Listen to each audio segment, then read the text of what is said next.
rekam dulu Pak Hilmi ya. Oke.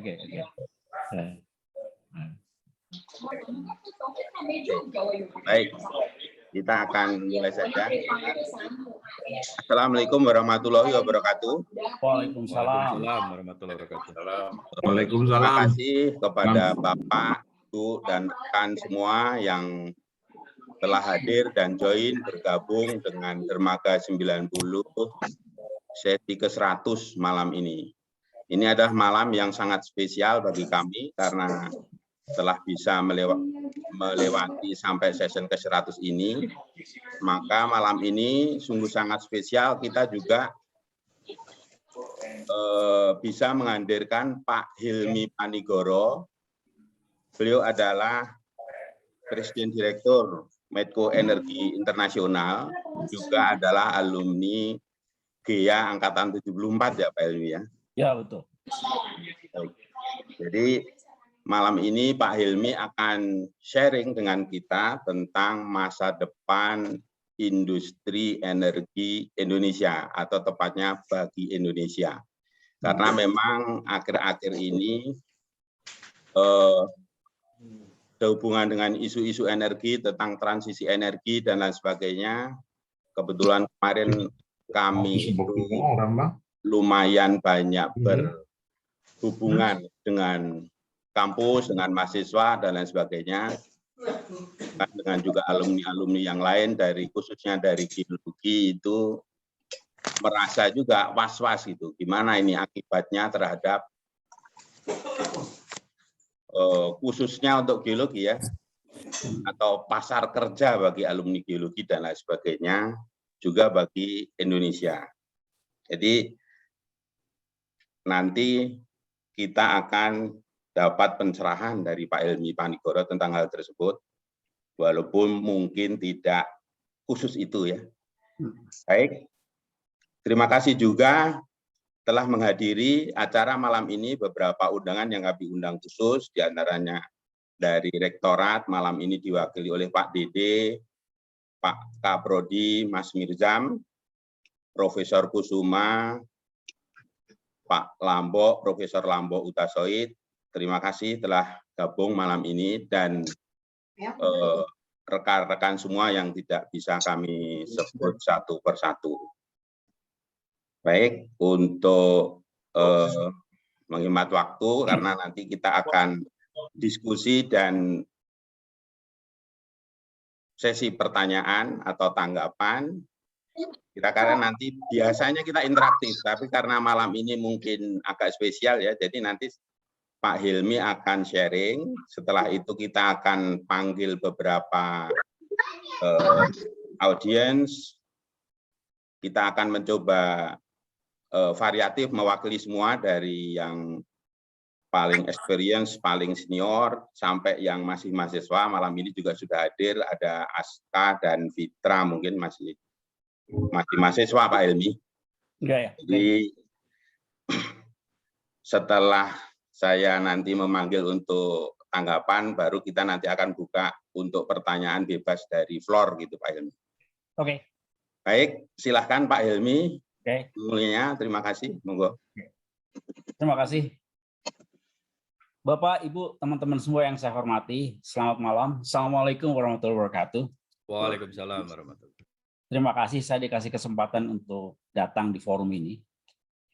Jadi saya mau terus terang aja, yang mau saya share ini sebetulnya adalah hasil kajian yang dilakukan oleh Medco dan beberapa konsultan.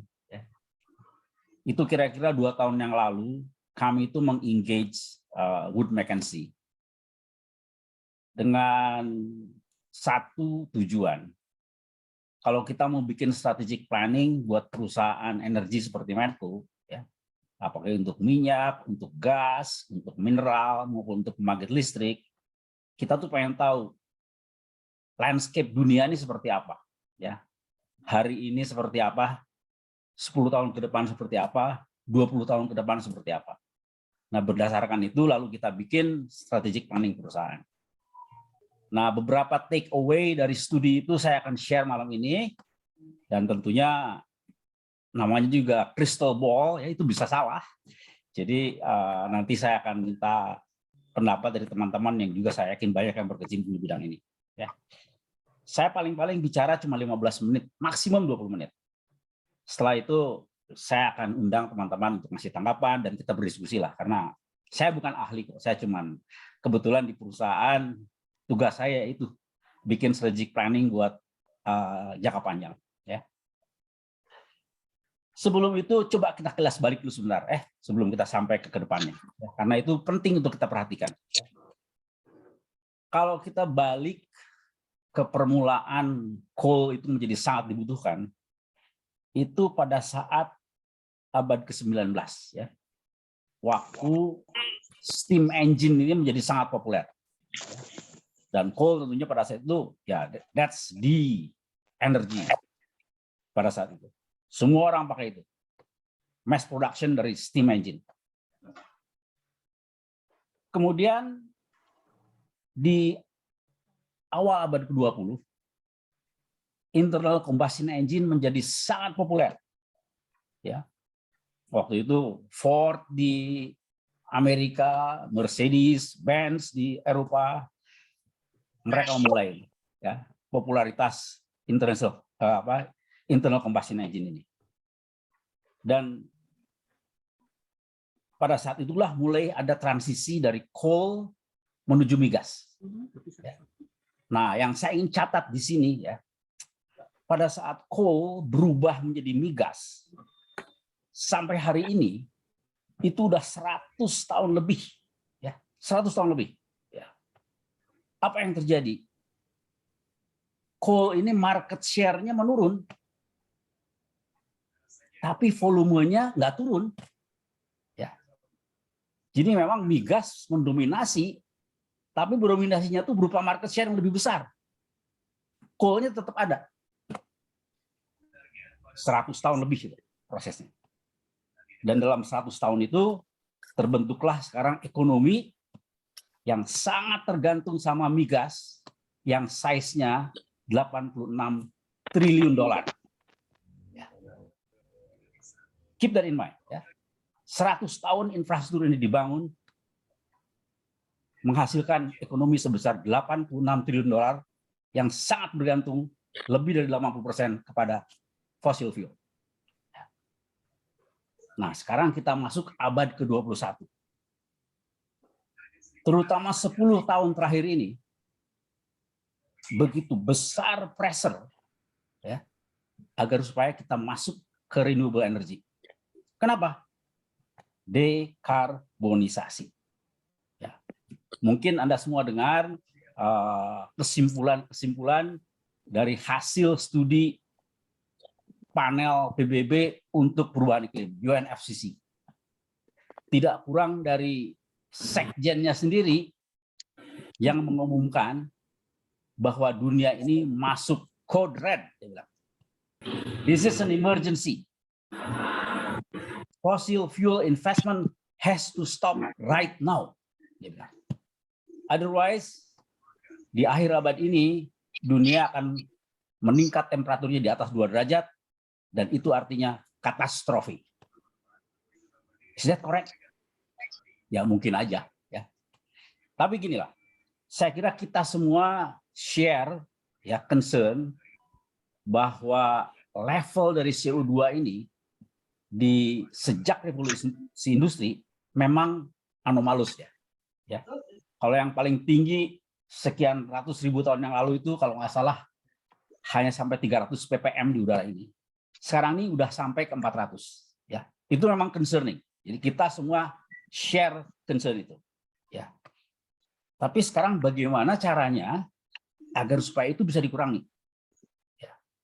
Nah, banyak caranya. Banyak sekali caranya. Tapi yang sekarang menjadi masalah itu begitu besar tekanan terhadap fossil fuel, terutama di sisi supply. Sementara itu demand-nya nggak berubah.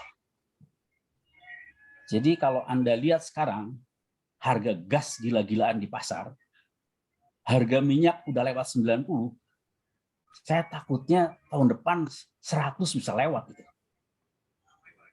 Kenapa? Karena hampir seluruh lapangan migas di dunia ini hari ini udah mature and declining.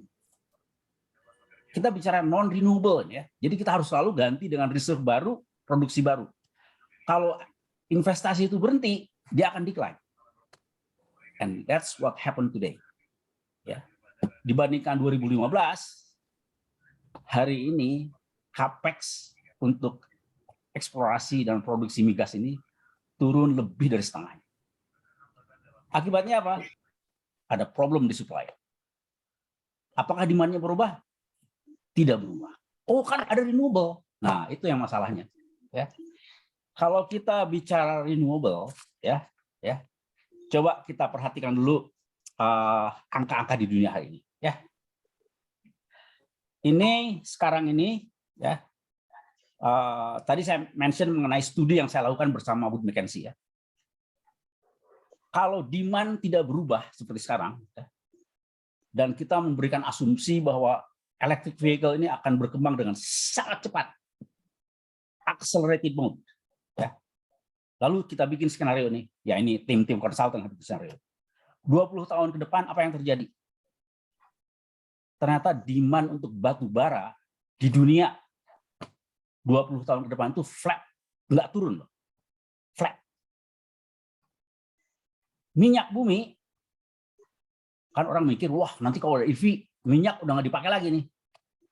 I can tell you right now, dengan case yang mengasumsikan electric vehicle mengalami akselerasi di seluruh dunia, minyak masih tumbuh demand-nya by 1% per tahun sampai 2040. Kenapa? Untuk transport memang turun karena ada EV. Tapi untuk petrokimia, untuk aviasi, untuk industri masih naik terus. Jadi bayangin deh nih, sekarang Anda semua nih, ada 200 partisipan sini. Semuanya pakai gadget atau pakai laptop. Berapa itu petrokimianya di situ? Semua bungkusnya tuh petrochemical based products. Baju yang Anda pakai, itu sofa yang Anda duduki sekarang, ya, televisi yang ada di samping Anda itu, meja di depan itu, karpet di depan itu, all of them are petrochemical products, based products. Ya, jadi dengan asumsi itu semua, minyak ini masih naik terus sampai 2040. Ya. Dan yang tidak kalah pentingnya gas. Gas ini malah primadona ini. Karena sifat intermittency dari renewable energy yang paling cepat sekarang, yaitu wind dan solar, maka gas ini dibutuhkan sebagai base load yang sekali-kali harus dinyalakan pada saat wind dan solar ini nggak ada. Saya kasih ilustrasi lah, ya. Di California atau di Texas yang sudah begitu canggih gridnya, sehingga distribusi listrik dari mulai pembangkit, transmisi distribusi sampai end user itu semua pakai grid yang canggih. Ada storage di beberapa tempat, ada di rumah, ada di yang centralized, ada yang decentralized, dan semuanya pakai AI. Kalau di satu tempat ada baterai yang kosong, ada pembangkit yang berlebih langsung masuk situ dan sebaliknya. Terjadi snowstorm 2 minggu. That's it. Dia perlu base load yang harus bisa dinyalakan. Apa itu? Yaitu gas. Akibatnya jadi redundant, ya. Ya baguslah kita ada matahari, ada angin, tapi tetap gasnya masih dibutuhkan di situ. Kenapa? Karena dalam keadaan seperti itu harus ada tuh yang itu. Can you imagine pada saat winter, when this thing happen, lalu heater nggak bisa nyala, orang mati. Jadi it's not that simple, ya. Nah sekarang tuh itu tadi saya bilang kasus yang pertama, ya. Nah, sekarang saya akan melihat bagaimana pertumbuhan renewables. Ya, tadi kan saya bilang kan, coal flat, minyak naik 1%, gas naik antara 1,5 sampai 2% per tahun. Renewable paling besar itu pertumbuhannya antara 7 sampai 10%. Malahan bisa lebih tinggi lagi. Mungkin the high double digit itu bisa di beberapa tempat. Ya. Tapi 7-10% dari kecil, ya kecil juga. Ya. Ini perbandingan aja nih, ya. Kalau dikombinasi antara minyak sama gas itu hari ini sekitar 7 juta ton oil equivalent. Renewable itu 200.000 ton oil equivalent. Ya. Jadi kita bikin skenario nih. Kalau pertumbuhan renewable ini terjadi seperti sekarang nih, high double digit growth, tahun 2035 potensi renewable yang ada di dunia ini 854 juta ton oil equivalent. Berapa persen itu? 5%. Ya. So it is very small. Ya. Jadi at the end of the day, walaupun ya seperti yang saya tadi bilang ya, ini adalah proses yang kita harus lalui. Ya, kita punya keinginan, tapi kita juga harus realistik. Ya, keinginan dan kenyataan hari ini berbeda. Ya, waktu kita pindah dari coal ke migas, energy density-nya sudah jelas, teknologinya sudah jelas, and it took us 100 years to develop infrastructure. Sekarang kita mau pindah dari migas dan batu bara ke renewable dengan catatan kita jadi net zero di 2050 in 30 years ke energi yang intermittent, ya, storage yang masih sedang di-develop, dan harganya masih mahal. Ya. Saya ini bukan pesimis, I'm being realistic. Ya. Kalau orang-orang bilang numbers are stubborn, facts are stubborn, karena memang begitu. Angka tuh kita nggak bisa bohong. Tadi yang saya lihat itu angka. Angka berdasarkan studi demand yang ada sekarang dengan accelerated electric vehicle development. Ya, jadi kita sebagai perusahaan, sebagai sebagai warga negara, sebagai warga dunia, we all share the need untuk melakukan dekarbonisasi, and we are doing it. Di Medcopen kita melakukan itu. Saya yakin para nang di Pertamina juga melakukan hal yang sama.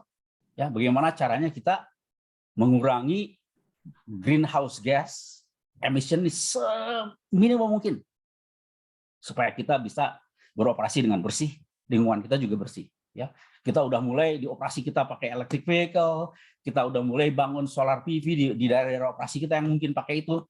So, we are doing it all. Tapi ya sekali lagi saya bilang, we have to be realistic.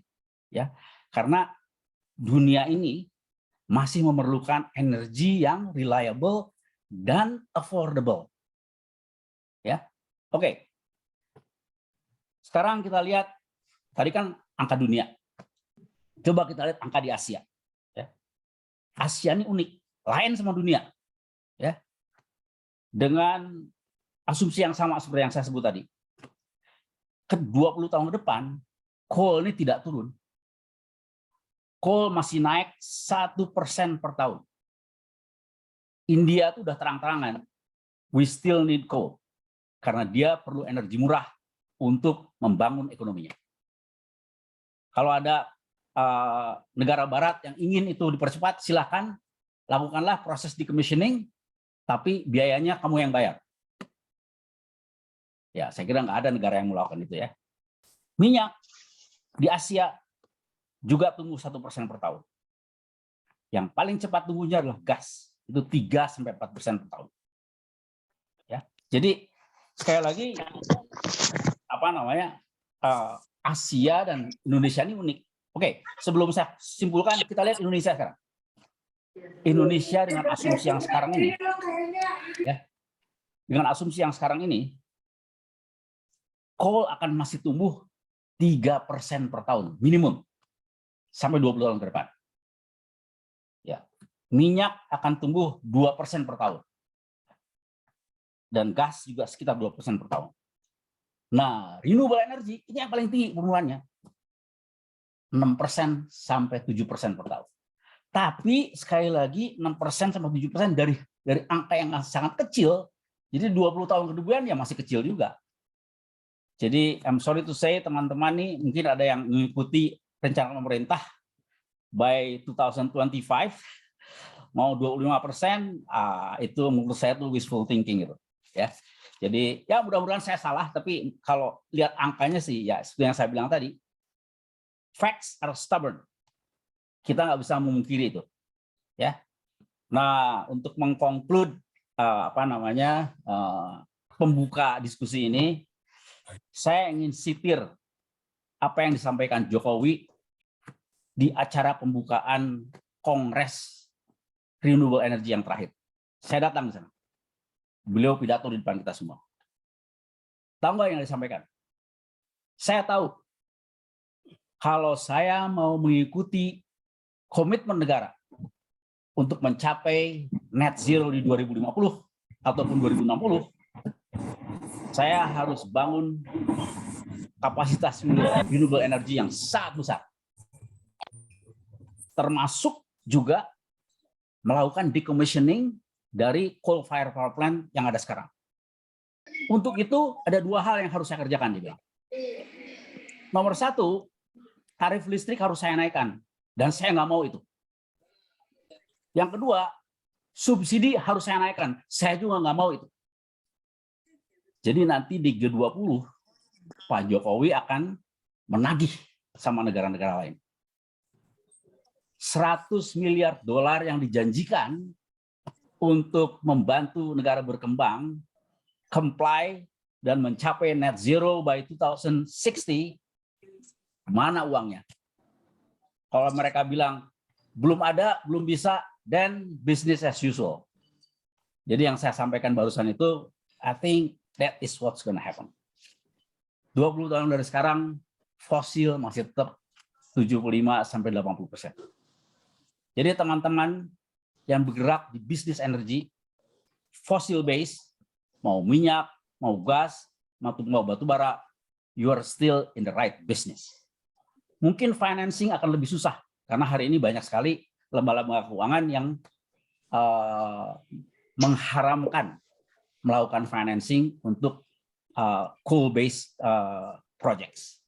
Tapi ya nggak semua, ya masih banyak juga lembaga keuangan yang kalau mereka mau cari untung ya dia harus mulai menanamkan uangnya di proyek-proyek yang menguntungkan. Dan menurut saya fossil-based projects in the next 20 years dengan ditekannya sisi supply sementara demand-nya tidak berubah, maka harga komoditi akan tetap strong, and that is very good for us yang di bisnis komoditi. Jadi tadi menjawab pertanyaannya Mas Kamsyadi, no, I think teman-teman yang bergerak di bisnis fossil fuel hari ini, at least for the next 20 years, we are still in the right business. Pada saat itu pun prosesnya masih akan tetap gradually menurun dengan landai. Nggak bisa ada yang drastik ya. Karena memang membangun infrastruktur nggak sebentar ya. Kita udah melihat dari perkembangan bahwa membangun ekonomi yang 86 triliun dolar ini tiba-tiba harus di-decouple dari fossil fuel, it's going to be a very painful process and will take some time. Ya. Nah, ke depan tentunya saya berharap apa yang saya sampaikan ini ada modifikasi menjadi lebih ke arah renewable. Tapi ada kuncinya. Nomor satu, ada breakthrough di teknologi. Ya, misalnya ada hidrogen tiba-tiba bisa diproduksi secara komersial dengan murah, dan setelah itu infrastrukturnya bisa di-develop dengan cepat. Proses melakukan carbon capture, storage, and utilization tiba-tiba menjadi murah dan bisa dilakukan sehingga kita bisa memprolong power plant kita yang dari gas dan coal tanpa mengeluarkan emisi greenhouse gas yang berlebihan. Saya kira itu aja pembuka dari saya. Tentunya subjek tanggapan dari Bapak dan Ibu sekalian, tapi menurut saya itulah yang saya bisa sampaikan berdasarkan studi yang saya dan teman-teman di beberapa konsultan lakukan in the last 2 years. Terima kasih. Assalamualaikum warahmatullahi wabarakatuh. Waalaikumsalam. Terima kasih Pak Helmi. Pemaparannya yang singkat, jelas, dan padat berdasarkan angka-angka, realitas, dan lain sebagainya. bahwasanya kita memang pengen untuk lingkungan lebih bersih, itu kita terima, tetapi tidak bisa serta-merta begitu ya, berubah dari yang lama ke yang baru, ada prosesnya begitu. Jadi yang saya catat adalah untuk industri fosil, migas, batu bara, the next 20 years masih oke, bahkan harganya mungkin malah menjadi naik ya Pak ya, karena supply ya karena demand-nya itu tadi masih tetap gitu ya. Baik, untuk malam ini kita juga sudah mengundang dan saya juga sudah melihat Bapak kita, Profesor kita, guru kita, Profesor Kusuma. Selamat malam Profesor.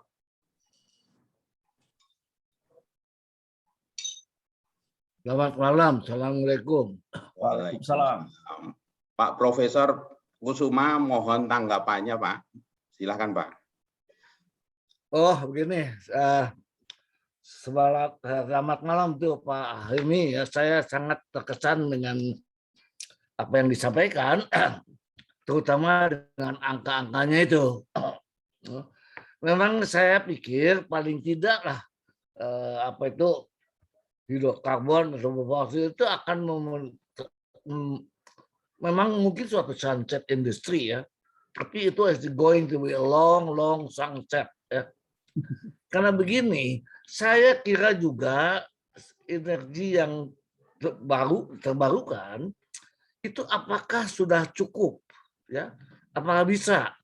Terutama dari segi cost ya. Karena energi terbarukan itu yang pada umumnya sekarang disebut di Indonesia kita punya geotermal. Ya, mungkin geotermal itu tidak interruptible ya, dia terus aja tidak mati-mati. Tapi kalau mengenai solar energi sama wind energy jelas interruptible.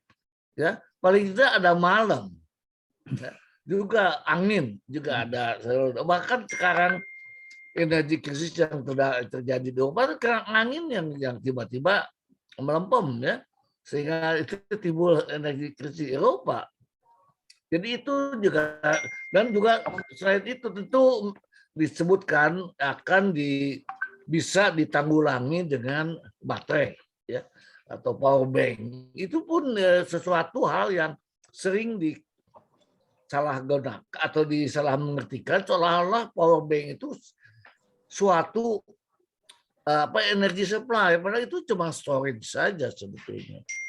Ya, dan itu juga mempunyai harga sehingga cost juga akan sesuatu yang jadi masalah besar untuk energi yang terbarukan itu.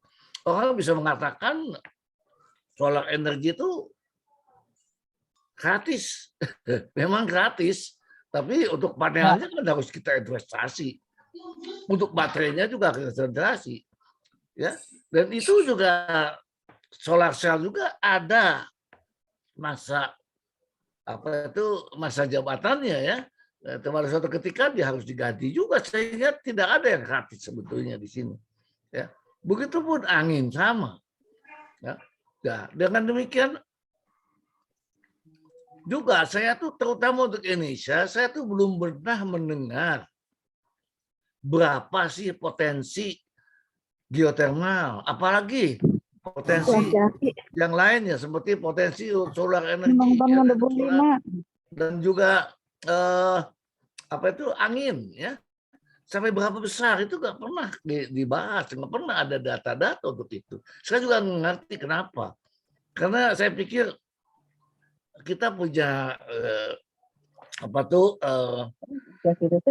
meteorologi ya, dan itu kan bisa menghitung, sudah ada datanya bahkannya berapa rata-rata kita punya potensi itu, tapi nggak pernah dikeluarkan data-data itu atau tidak pernah dibicarakan, sehingga saya juga masih meragukan mengenai apakah sumber energi terbarukan itu ya berapa besar kita, apakah bisa menggantikan fossil sources ini ya. Itu yang saya juga yang belum saya pernah dengar itu ya, dan kita tahu. Dan juga anehnya kita sudah lama bicara mengenai energi terbarukan sampai sekarang itu perkembangannya tidak terlalu besar, sangat kecil tadi juga ditahukan, sangat kecil. Ya. Dan saya kira juga apa yang terjadi di situ ya, kenapa tidak pemerintah itu tidak toh-tohan untuk mengembangkan ini, tidak pernah kedengaran. Yang pendengaran malah hanya dua, ya, satu biodiesel, yang satu lagi adalah geotermal. Dan geotermal itu juga perkembangannya tidak terlalu cepat juga. Dan saya sudah pernah mempelajari dan juga geotermal itu tidaklah sebesar sebagai digemur-gemurkan ya, dan sangat terbatas pada Pulau Jawa dan Sumatera, Nusa Tenggara barangkali atau Maluku ya, itu. Dan itu yang saya nggak ngerti juga. Sampai sekarang itu nggak pernah ada angka-angka untuk potensi geotermal misalkan, untuk, dan geotermal saya tahu itu yang paling besar tuh yang ada di Sulawesi lah, Henong itu hanya sampai 400 megawatt saja. Ya, bandingkan misalkan dengan yang dikembangkan oleh batu bara, Python misalkan ataupun Suara itu masing-masing 4.000 megawatt, itu jauh sekali. Nah, sedangkan juga apa yang namanya PLTA, ya, itu yang paling besar sampai sekarang saya lihat itu cuma Jakarta, itu juga hanya 1.000, yang lainnya ya, itu jadi saya masih sanksi juga. Kalaupun mau ada penggantinya untuk apa itu energi terbarukan, itu apakah seberapa besar itu sebetulnya? Kita perlu angka-angka untuk itu. Terima kasih, itu aja yang saya ingin komentari. Terima kasih juga Pak Helmi, sangat mencerahkan apa yang dikatakan tadi. Waalaikumsalam. Waalaikumsalam. Terima kasih Profesor Kusuma. Pak Helmi, silahkan menanggapi Pak. Saya kira begini, Pak Kusuma, terima kasih.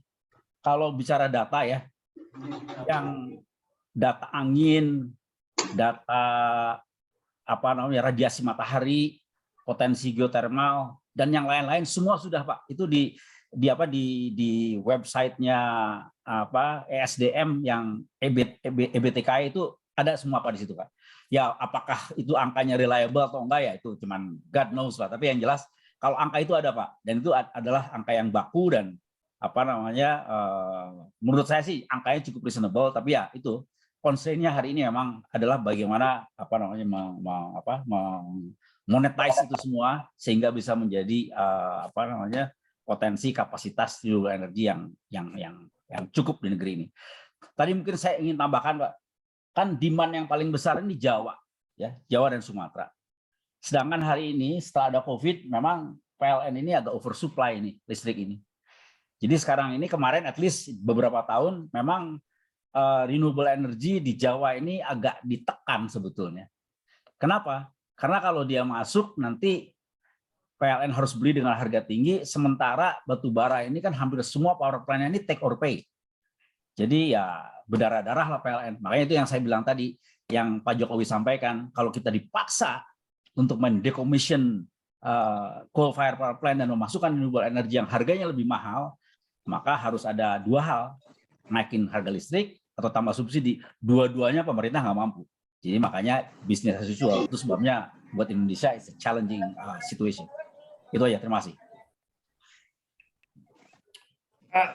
Maaf ya, itu kira-kira potensi untuk surya sama angin itu berapa sebetulnya? Saya belum pernah dengar itu. Paling tidak ada di pers itu. Oh, kalau Bapak mau ada Pak di websitenya ada Pak. Ya memang ada, tapi jarang dibicarakan. Itulah yang saya maksud. Oke Pak. Karena mungkin terlalu kecil itu. Oke Pak. Baik, terima kasih Profesor Kusuma atas tanggapannya. Jadi mungkin angka-angka memang ada ya, tapi apakah itu reliable dan lain sebagainya mungkin masih memang harus diklarifikasi, diuji lagi gitu. Bahkan secara bercanda Profesor bilang mungkin terlalu kecil jadi nggak banyak disosialisasikan begitu ya. Baik, kalau gitu kita lanjutkan lagi Pak Ilmi. Ya silakan. Jadi di sini sudah hadir Pak Dede Kuswara ya sebagai wakil dari Rektorat ITB ini. Pak Dede Kuswara ada tanggapan Pak? Silakan. Oh gini Pak, mungkin saya tidak dalam posisi untuk menanggapi, tapi di sini juga ada hadir Pak Yuli sebagai Ketua LPPM ITB ya. Pak Siap. Yuli, ya mungkin dapat ini kan Pak Yuli barangkali. Pak Yuli sudah hadir? Sudah Pak Kamsiadi, terima kasih Pak Dede. Ya, silakan Pak Yuli. Ya. Terima kasih Pak Kamsiadi, Pak Ilmi dan Prof. Kusuma. Jadi kalau di ITB memang kita mengembangkan berbagai hal. Jadi yang coal base, oil base, ada teman-teman yang masih bergerak di situ gitu. Tadi memang basis data saya sepakat dengan Pak Hilmi, optimismenya untuk oil memang MIT kan juga menyampaikan di hasil kajiannya itu sampai 2035 itu diprediksi kendaraan yang berbasis internal combustion engine masih dominan ya Pak Hilmi ya, sampai 2035 itu MIT yang bilang. Jadi liquid fuel, terutama liquid fuel. Nah, liquid fuel itu selain petroleum fuel juga ada biofuel yang saat ini juga cukup agak mengguncang minyak goreng juga ternyata ya di Indonesia begitu. Jadi liquid fuel ini sebagian petroleum fuel itu masih akan dominan, saya sepakat. Dan untuk coal based power plant juga memang kita untuk retirement PLTU ini cukup harus hati-hati. Artinya memang jangan sampai nanti penggantian ke renewable ini mendisrupsi dari penyediaan kelistrikan kita gitu, seperti yang kita saksikan di Eropa kan konon juga ada aspek itu. Ada beberapa kalangan yang menyampaikan bahwa itu ada sedikit ketergesa-gesaan begitu ya, sehingga manakala supply gasnya terganggu terus jadi bingung semua akhirnya begitu. Jadi kita sepakat bahwa shifting itu memang harus dilakukan secara bertahap gitu sehingga tidak mengganggu supply. Kemudian kalau untuk shifting dari fossil fuel base ke renewable base memang motivasinya kan yang dominan itu ke arah penanggulangan climate change, global warming yang dampaknya ini dirasakan oleh seluruh manusia di dunia begitu. Tadi Prof. Kusuma menyampaikan data-data untuk matahari, angin, memang kalau di Indonesia ini untuk radiasi matahari termasuk yang tinggi, meskipun bukan yang paling tinggi ya. Kita masih kalah dengan seperti di Australia, kita masih kalah.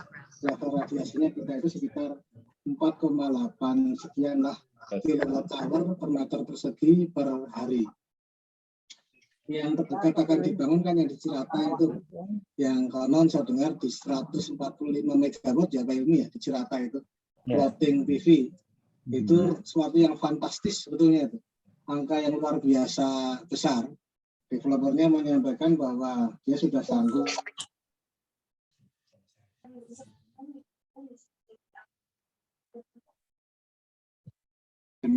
sen per kWh gitu ya.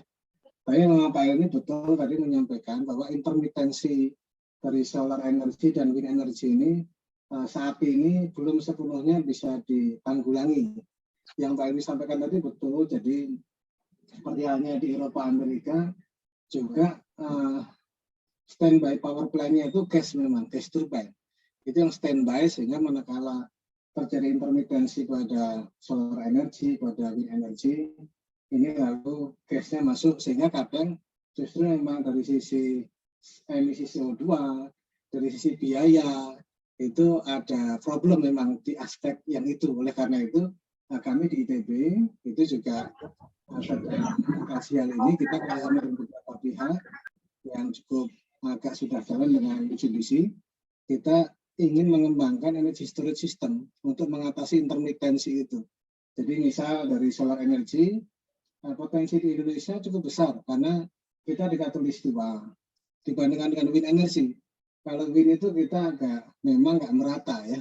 Seperti sidrap mungkin cukup tinggi sehingga nominal PLT Bayu sidrap itu kan di 70 megawatt ya. Meskipun karena intermitensi kadang-kadang dropnya bisa sampai 5 megawatt. Saya lihat di data itu kadang 10. Itu juga agak membuat teman-teman PLN kesulitan di sisi itu memang gitu. Jadi di beberapa area cukup tinggi, tapi secara umum di Indonesia ini rata-ratanya hanya di kisaran 4 dan itu nggak tinggi. Jadi memang tidak terlalu besar lah. Di beberapa area mungkin signifikan, tapi secara umum tidak terlalu besar. Namun kalau solar energi, karena negara kita khatulistiwa, memang di mana-mana radiasi matahari ada dan termasuk tinggi. Meskipun bukan tertinggi, oleh karena itu PLN sendiri pasangan target cukup besar untuk PLT Surya ini. Gitu. Oleh karena itu masalah intermitensi ini di level dunia pun masih problem. Sehingga kami di ITB agak serius untuk mengkaji energi storage system untuk bisa mengatasi intermitensi ini. Jadi kalau sudah intermiten ya, nah itu antara Surya dan Bayu itu bagus untuk energi storage system, misalkan menghasilkan amonia misalkan, karena negara kita punya kemampuan yang cukup matang di bidang produksi amonia. Nanti amonianya secara kontinu bisa digunakan untuk power plant dan sebagainya.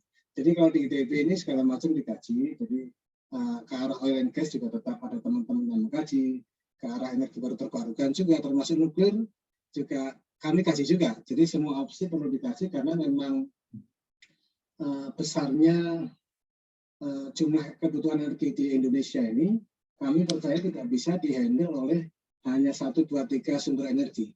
Jadi memang harus keroyokan plus efisiensi energi.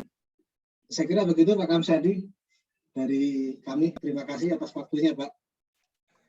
Baik, terima kasih Pak Yuli. Pak Helmi, ada tanggapan Pak? Saya kira itu kan tambahan aja Pak. Dan saya komplementari lah itu semua. Jadi apa namanya, satu hal yang penting yang disampaikan sama Pak Yuarsan itu adalah mengenai bagaimana kita bisa memanfaatkan matahari yang banyak itu untuk juga membentuk storage yang lain lagi. Salah satunya tadi yang disampaikan mengenai amonia. Itu kan sekarang ini misalnya untuk apa namanya mensuplai kebutuhan hidrogen di Jepang, ya, Aramco ini udah bikin di tempatnya. Lalu dia ditransfer berupa amonia, lalu kembalikannya ke hidrogen di Jepang. Jadi all kinds of innovation ini terjadi, ya. Dan saya sih berharap ini akan jalan terus. Dan bukan cuma itu, saya yakin juga hal-hal lain akan berjalan. Termasuk yang tadi disampaikan Pak Yuli adalah nuklir. Saya kira nuklir itu menurut saya sih salah satu solusi yang paling cepat kalau mau ya, kalau mau dan kalau berani ya. Itu kan risikonya tidak kecil ya. Dengan kejadian di Jepang terakhir itu orang jadi agak takut ini sama nuklir ini. Tapi enggak lah, dengan meningkatnya teknologi safety system yang dikembangkan, mudah-mudahan nuklir akan menjadi reliable di masa yang akan datang, dan itu akan menjadi salah satu sumber energi yang penting yang emisi karbonnya sangat rendah. Dan seperti yang disampaikan Pak Yuli tadi, I'm fully agree, ini harus keroyokan. We need all the energy we can get, karena dunia ini tumbuh terus kebutuhan energinya yang lebih efisien, lebih besar dan lebih bersih. Ya, terima kasih. Baik, terima kasih Pak Hilmi, Pak Yuli, terima kasih. Kita lanjutkan lagi Pak Hilmi. Untuk selanjutnya mungkin kami akan memanggil Pak Nanang Abdul Manaf, karena beliau ini cukup mewakili dari semua sisi ya. Dari alumni geologi, dari pemerintahan, karena sekarang beliau ada di SDM dan juga ada di SKK Migas. Dulunya juga sebagai direktur di Pertamina. Pak Nam. Ya, Mohon makasih. tanggapannya Pak Nam. Makasih Mas Kam, Mas Hilmi, menarik sekali presentasinya. Selamat malam, Assalamualaikum warahmatullahi wabarakatuh. Waalaikumsalam. Sedikit koreksi Mas Hilmi, saya udah nggak di Pertamina, alumni. Okay. Jadi sejak 2020 saya bantu Pak Menteri sebagai tenaga ahli bidang eksplorasi migas. Kemudian saya sekarang tenaga ahli Komisi Pengawas SKK Migas. Di mana ketua komisinya Pak Menteri SDM. Di situ ada Menteri Keuangan, Menteri KLHK, kemudian Menteri Investasi dan Polri kan, seperti kayak komisaris lah. Oke. Baik, Mas Hilmi, saya kebetulan juga terlibat waktu menyusun Grand Strategi Energi Nasional. Itu di akhir Desember 2020. sempat dipresentasikan di awal tahun 2021 oleh Pak Menteri sebagai Ketua Harian Dewan Nasional. Di situ disampaikan bahwa proyeksi kita akan kebutuhan crude oil itu dimulai tahun 2026 sampai 2040 kita asumsikan flat, itu sekitar 1,6 juta barrel per hari. Nah, kemudian produksi kita mengikuti long term planning-nya SKK waktu itu berharap 2030 bisa mencapai 1 juta. Nah, kita bisa berhitunglah berapa selisih kebutuhan kita untuk memenuhi yang 1,6 juta tiap hari, bayangkan. Tiap hari ya kita bicaranya. Jadi selisih sekitar 600.000 barrel. Satu hari dikalikan harga minyak. Kalau saat ini mungkin 94 ya Brent atau 93 WTI, kita bisa hitung berapa yang namanya current account deficit. Nah, kemudian untuk gas sampai 2040 itu kebutuhan kita itu hampir 8 BCF ya. Dan peningkatannya mulai 2020 ini mulai dari ramp up lah. Sekarang ini sekitar 6,7 BCF dan nanti akan sampai ke 8. Tapi sebagian hari ini kan diekspor Pak dalam bentuk LNG. Tapi kalau kebutuhan dalam negerinya mungkin sekitar 4 billion kubik feet per hari. Jadi forecast kami, proyeksi kami untuk gas relatif aman sepanjang skenario-nya berjalan. Masela bisa on stream di tahun 2026 waktu itu ya. Kemudian IDD ya, kemudian asap Kido merah ya, itu juga berjalan ya, Genting Oil, gas juga di situ, kemudian Train 3 termasuk juga Jambaran Tiung Biru dan sebagainya. Itu kita nggak terlalu khawatir untuk gas, tapi akan khawatir kalau skenario-nya bubar lah ya, beberapa tidak jalan. Kira-kira begitu. Nah, batu bara sendiri itu juga sama, ramp up sampai 2040 kebutuhannya sekitar 292 juta ton Indonesia. Jadi kalau dibilang bahwa sampai 2040 kebutuhan kita ini menurun akan tergantikan energi baru dan terbarukan, saya kira ya belum ya. Kalau kita lihat angka-angka tadi bahwa kita akan tergantung dengan ekspor, terutama crude ya, crude dan LPG. LPG juga besar ya. Nah, itu dasar angka-angka statistik yang bisa kita sampaikan dari Grand Strategy Energi Nasional, dan itu dibuat oleh Pak Menteri sendiri ya dan tim. Nah, sekarang dengan kebutuhan itu apa yang kita lakukan? Tidak ada lain menemukan cadangan baru. Cadangan baru migas itu hanya bisa ditemukan melalui eksplorasi. Nah, akan kesadaran akan butuhnya eksplorasi, maka Pak Menteri juga membuat Permen ya 171 September 2021 yang lalu. Dan kebetulan saya ditunjuk sebagai ketuanya untuk mencari area-area eksplorasi yang kira-kira bisa didapatkan signifikan discovery lah. Kalau saya bicara giant, bicara big fish dan sebagainya, mungkin orang akan terlalu optimis. Tapi saya bilang signifikan discovery. Ukurannya ya kalau bisa menemukan banyu urip beberapa lah, kira-kira gitu ya, seukuran itu. Nah, kami di tim dan banyak yang mengisi di sini profesional, Mas Hilmi ya. Nah, Profesor Mino, di situ ada Pak Awang Harun, ada Pak Kuntadi, ada Pak Soni, para senior lah yang sudah 30 tahun ya dan dibantu oleh tenaga muda ya. Intinya adalah kita memang harus eksplorasi, nggak ada pilihan gitu ya. Nah, dan eksplorasi yang high risk tentunya yang kita ingin menemukan yang signifikan itu tentunya dealing dengan high risk ya. Dan itu hanya pemain-pemain besar. Artinya kita masih butuh investor-investor besar. Ya, sebesar ExxonMobil, Chevron, Eni ya, kemudian ConocoPhillips dan sebagainya. Nah, apa yang kita lakukan kalau kita pernah menyusun satu strategi apa sih yang diharapkan oleh investor ya untuk masuk lagi, atau katakanlah daya tarik, attractiveness di eksplorasi di Indonesia. Ada 4 hal.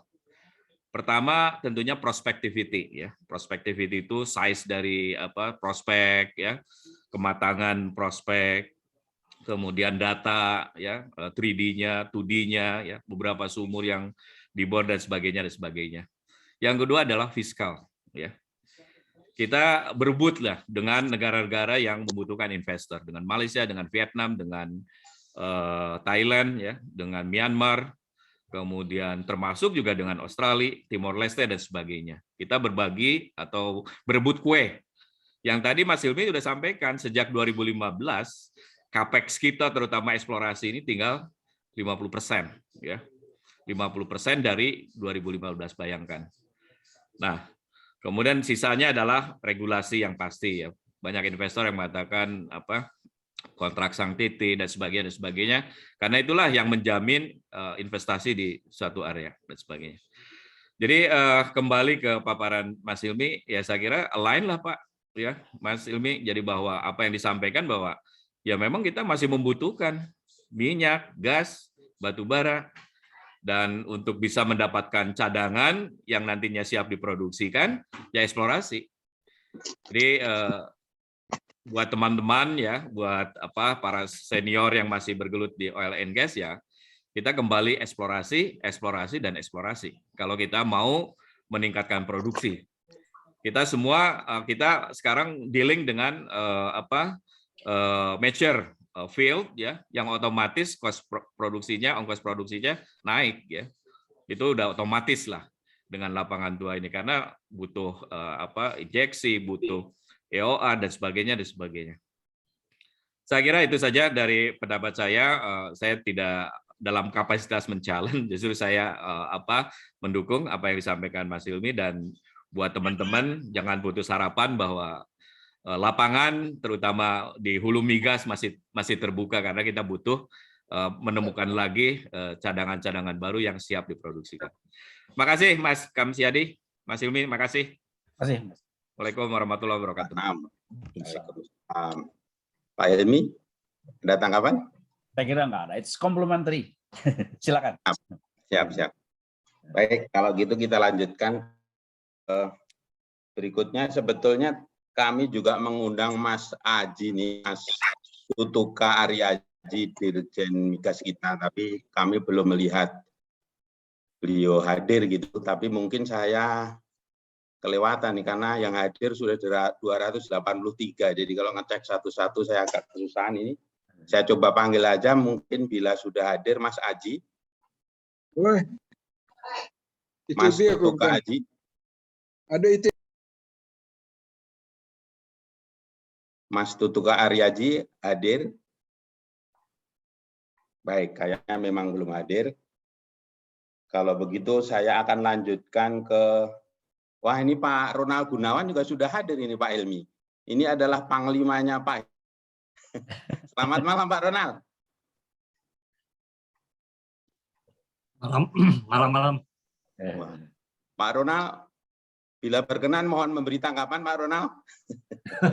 Walaupun tiap hari udah ketemu Pak Hilmi nih. Saya joinnya telat. Silakan Pak Ronald. Apa ya? Saya joinnya telat ini soalnya. Oke.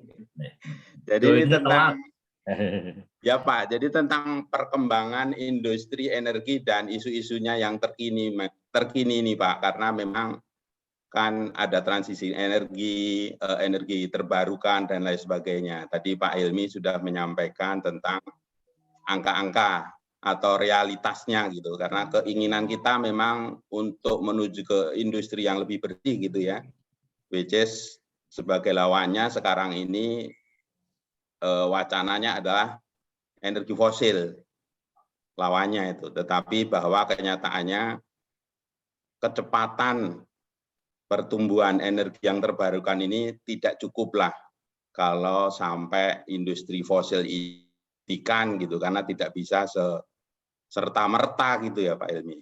Jadi gitu kurang lebihnya yang disampaikan Pak Hilmi tadi begitu Pak RG. Saya pikir pendapat saya sama ya, sama tadi Pak Nanang juga ya, Pak Nanang juga tadi kan, Pak Nanang juga ya, kita nih kita ngomong dari terbarukan, tapi di lain pihak kita mesti foundation kita kan nggak mungkin ini kan transisi ini kan cukup panjang nanti ya. Jadi ya kita mesti ada di Indonesia terutama ya, terutama di Indonesia ini kita perlulah ininya ada penemuan baru, kalau enggak ya account defisitnya makin tinggi kan. Kalau saya pikirnya itu aja ya, soalnya kalau kita lihat di targetnya SKK Migas itu memang 1 juta barrel 2030 itu akan very challenging ya, karena kalau exploration nggak ada itu akan sangat challenging.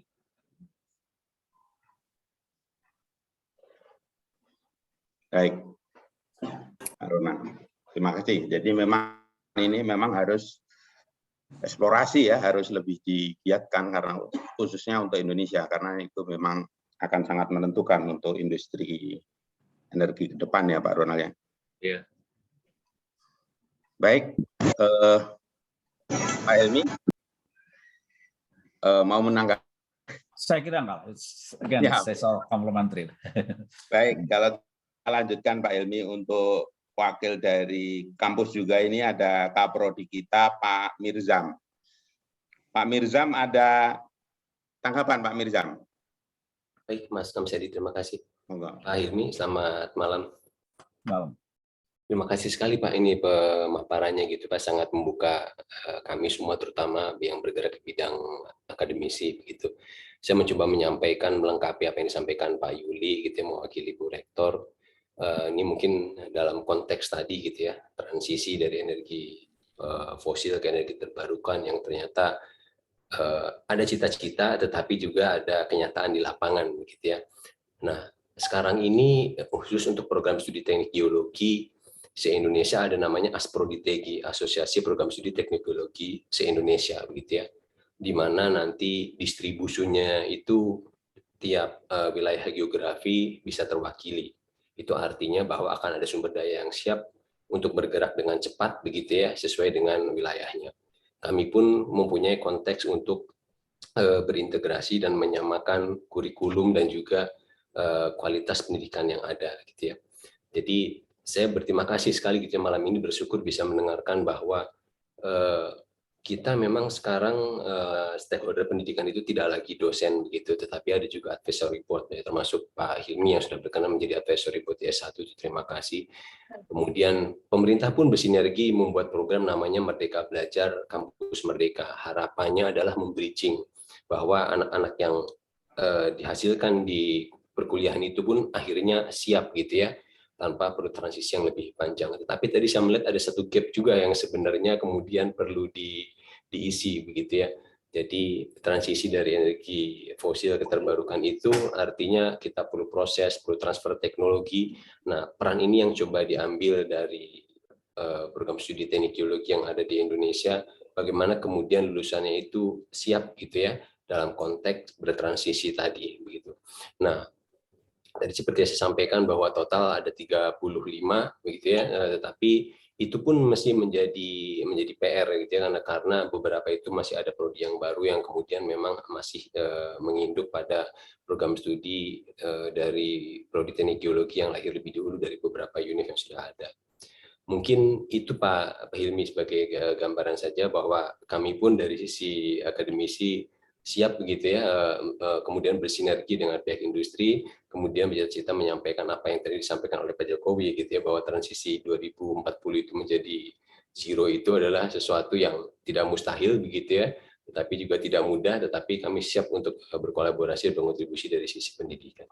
Demikian Mas Kamsyadi, Pak Hilmi, terima kasih. Terima kasih Mas Mirzam. Pak Helmi, silakan ditanggapi Pak Belanda. Sekali lagi kalau dari segi prodisi, saya berharap dunia akademi ini sedekat mungkin dengan perkembangan industri ya. Karena sekarang ini perubahannya cepat sekali ya. Jadi bagaimana skill dan knowledge yang diperlukan oleh seorang sarjana geologi itu ke depan seperti apa, itu akan terus berubah. Walaupun esensi ilmu geologinya nggak berubah, tapi bagaimana kita menerapkannya di dalam proses create added value di perusahaan-perusahaan energi ini, prosesnya agak berubah sedikit dari waktu ke waktu. Ya. Dan saya pikir baik sekali kalau prodi geologi dimanapun, di ITB atau di UIN, selalu menjalin komunikasi dengan industri supaya perubahan yang terjadi ini bisa implementasikan di dalam desain prodi untuk mencetak sumber daya yang lebih tangguh ke depannya. Terima kasih. Terima kasih Pak Helmi. Terima kasih Mas Mirzam. Tapi nggak lengkap rasanya ini Pak Helmi kalau Mas Mirzam sudah saya panggil nih anak didiknya sebagai wakil masa depan kita ini belum kita panggil Pak Helmi. Ya. Jadi saya akan panggil Mas Aska ini. Beliau adalah Mas Aska ini ketua GEA yang sekarang ini kalau nggak salah. Mas Aska hadir. Ya hadir. Ya, silakan Mas Aska. Curhat boleh kok ke Pak Helmi ya Pak. Silakan Mas Aska. Baik Pak, terima kasih atas kesempatannya. Assalamualaikum warahmatullahi wabarakatuh. Selamat malam Bapak. Waalaikumsalam. Selamat malam Bapak sekalian, teman-teman sekalian. Sebenarnya di sini ingin lebih melempar kopi juga nih Pak, dan juga ada sedikit rasa penasaran juga nih Pak sebagai seorang mahasiswa. Mungkin di himpunan juga kita sering mengadakan dan juga mewadahi masa GEA juga nih dalam hal mungkin ilmu pengetahuan dan juga diskusi-diskusi kajian berupa renewable energy ini. Bahkan kemarin itu sempat ada disinggung terkait dengan CCS. Sebenarnya ingin bertanya Pak terkait potensi gas itu kan merupakan yang terbersih saat ini dibandingkan dari batu bara, karena khususnya dalam pembangkitan listrik di mana emisi CO2-nya itu yang dihasilkan hanya sekitar setengah dari polutan udara nih, yang hanya seperti dibandingkan batu bara yang pernah saya baca waktu itu di literatur kalau nggak salah di Shell. Sebenarnya mau nanya Pak terkait proyek dari CCS sendiri di Indonesia itu perkembangannya seperti apa nih Pak ke depannya?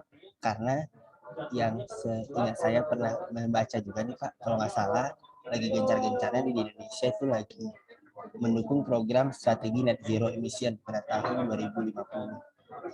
Nah mungkin apakah ada kaitannya antara semacam peralihan sehingga kita menggunakan gas dan beralih menggunakan gas dalam hal baik itu perangkapan carbon capture-nya dan nantinya bisa mendukung strategi gas net zero emission pada tahun 2050. Sebenarnya ingin melempar topik seperti itu Pak, mungkin Bapak sekalian bisa bantu menanggapi. Terima kasih Pak.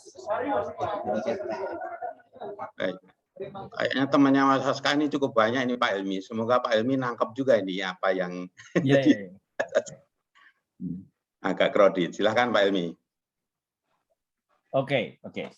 Jadi gini, kalau kita bicara potensi gas ke depan ya, seperti yang saya bilang tadi, di dalam energi transisi ini, bukan cuma di kita, di Indonesia, di Asia, even di Eropa, mereka sekarang mencoba untuk mendeklar bahwa gas ini termasuk clean energy. Kenapa? Karena mereka baru realize tanpa adanya breakthrough ya di energi baru yang reliable dan affordable, gas akan selalu dibutuhkan. Saya tadi kasih contoh kan, pada saat winter itu, pada saat terjadi ya, kita perlu backup yang bisa dinyalakan dengan segera, yaitu gas. Ya, makanya di dalam proses energi transisi ini gas will be the primadona.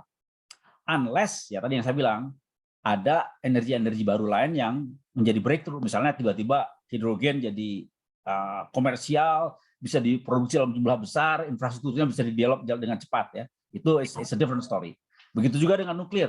Kalau tiba-tiba dunia ini menjadi sangat comfortable sama nuklir, which is one of the highest density energy yang bisa dihasilkan itu nuklir dan tidak menghasilkan greenhouse gas yang besar, itu juga bisa ya. Tapi sekarang ini masalahnya risikonya masih banyak yang belum mau terima ya. Kalau orang barat bilang NIMBY, not in my backyard. Oke, nuklir is nice, tapi jangan di pekarangan saya, tempat lain aja, gitu kan? Tapi semua orang bilang begitu, akhirnya ya nggak jadi-jadi, ya. Nah, tadi Mas Aska bilang soal CCS, ya. CCS ini konsepnya sih sangat ideal. Kenapa? Karena gas yang keluar dari power plant, apakah itu gas, apakah itu batu bara, itu di-capture, lalu diinjeksikan ke dalam reservoir yang sudah dipelited. Ya. Konsepnya sangat menarik. Ya. Kita kebanyakan coal fire power plant ini adanya di Pulau Jawa. Ya.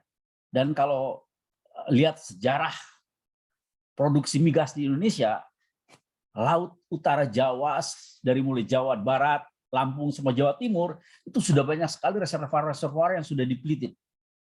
Ya, jadi kalau teknologinya bisa didevelop sedemikian rupa, ya, itu kompresor yang ada di platform yang tadinya dipakai buat ngangkat ke atas, sekarang dibalikin tuh, dipakai buat mompa ke bawah, ya, untuk masukin CO2 ke dalam reservoir yang sudah dipelited. Nah, by the way, kita udah melakukan studi lah, ya, di salah satu power plant di Jawa Timur. Kebetulan Medco ini sekarang jadi salah satu shareholder di Python, ya, yang di luar Medco Energy, ya, jadi yang non listednya. Jadi kita bikin studi itu 2000 megawatt coal fire power plant di capture, lalu dipipakan menuju depleted reservoir yang ada di lapangan kita yang ada di Selat Madura. Ternyata angkanya masih terlalu mahal, nggak ekonomis. Jadi kalau itu harus dibebankan menjadi biaya, maka harga listrik harus naik. Yang Pak Jokowi sampaikan itu, dia nggak akan mau menaikkan harga listrik. Jadi we cannot clean up CO2 at the expense of affordable energy. Belum mau atau belum mampu, ya. Ya, misalnya sebutlah akhirnya presiden bilang, oke, pemerintah kita sudah cukup kaya, oke, semua biaya untuk itu bisa dikurangkan dari teks. Artinya pemerintah yang bayar kan? Nah, kalau itu mungkin bisa. Tapi hari ini pemerintah menurut saya masih akan sangat membutuhkan banyak dana untuk mendorong pertumbuhan ekonomi yang sangat kita perlukan. Mudah-mudahan ya itulah. Kan semuanya juga research is developing, ya. Saya sih optimis lah, satu hari teknologi CCS ini dan juga teknologi energi baru seperti hidrogen akan mulai mencapai keekonomiannya mungkin 10, 15, 20 tahun ke depan. Ya. Terima kasih. Terima kasih Pak Hilmi dan Mas Aska. Ini di chatroom banyak sekali Pak yang bertanya. Kita akan masuk ke sana sebelum kita ini untuk resen ya, karena di chatroomnya banyak banget. Tapi sebelum itu, tadi karena Pak Kusuma ya, Profesor Kusuma menyinggung-nyinggung tentang geothermal tadi, saya rasa saya akan memanggil teman saya nih Pak, ahli geothermal ini, Dr. Nini. Mungkin beliau punya komentar nih langsung dari Dr. Nini ini. Bu Nini, ada komentar Bu Nini? Silakan. Selamat malam Mas Kamsi, teman saya yang terbaik nih. Terima kasih. Silakan Bu Nini. Terima kasih Pak Hilmi atas pemaparannya. Kita pernah undang Bapak di TB Geothermal Workshop, Pak, mungkin masih ingat. Iya. Ya, foto bersama. Baik Pak, berkaitan dengan geothermal, sebenarnya ini saya kira sudah banyak tahu ya semua orang Indonesia nih. Kita berharap geothermal Indonesia maju lebih cepat, tapi faktanya itu kan ya maju selangkah demi selangkah dan susah. Nah, kalau dari sisi kampus Pak, saya mewakili kampus saja, bukan mewakili profesional atau dari government, karena kalau dari profesional mungkin nanti ada Pak Abadi di sini, tadi saya lihat di salah satu yang hadir. Begini, kalau di kampus itu Pak, kami punya geothermal master program dan itu cukup maju, itu cukup baik. Kita juga sebenarnya siap ini Pak dalam rangka misalkan nanti lapangan-lapangan minyak ingin juga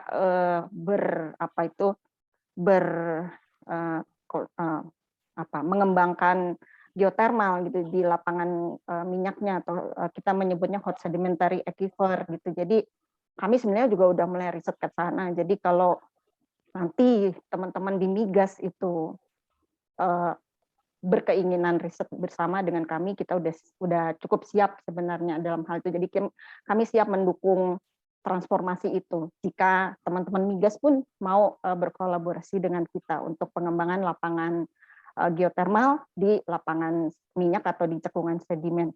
Yang kedua sebenarnya saya ingin sedikit kurius gitu Pak Hilmi. Ini kan tadi bicara soal listrik yang dari EBT yang tidak bisa menjadi baseload ya kalau wind atau solar fotovoltaik.